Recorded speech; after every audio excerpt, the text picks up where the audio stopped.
Hi, today I am talking about rotational symmetry of regular pyramids. Remember, regular pyramids have regular polygons as bases and all the lateral faces are congruent isosceles triangles. Rotational symmetry in 3 dimensions involves rotating a figure about an axis and having the rotated version coincide or line up again with the original figure. The axis of rotation is like a line or a pencil inserted into the shape. Okay, we want to find axis of rotational symmetry we want to find axes that give us rotational symmetry. So the only axis that we can insert into a regular pyramid that gives us rotational symmetry is one that goes through the apex and the center of the base, as you can see here.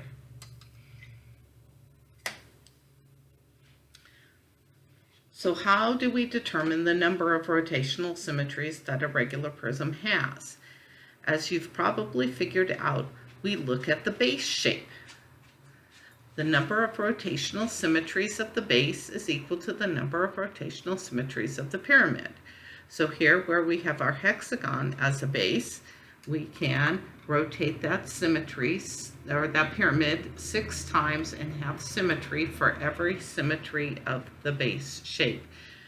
Again, we count the 360 rotation only when we have other rotations.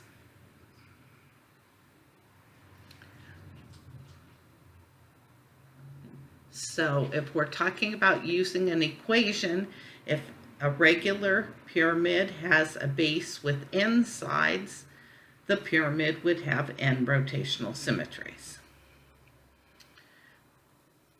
Well, what if a pyramid does not have a regular polygon as the base? It can still have rotational symmetry. So for example, look at the rectangular pyramid. The rectangular pyramid has a base shape which has rotational symmetry, 2 rotational symmetries. If the apex is centered over the center of the base shape, then we can put our axis of symmetry right here through the center of the pyramid, rotate on that axis of symmetry, and get the 2 rotational symmetries that match the 2 rotational symmetries of the base shape.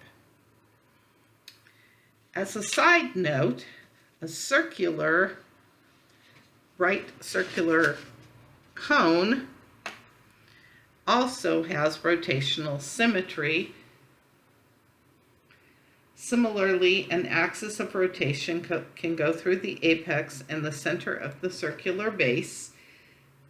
Since a circle has infinitely many rotational symmetries, the cone also has infinitely many rotational symmetries, even though it only has the one axis of symmetry.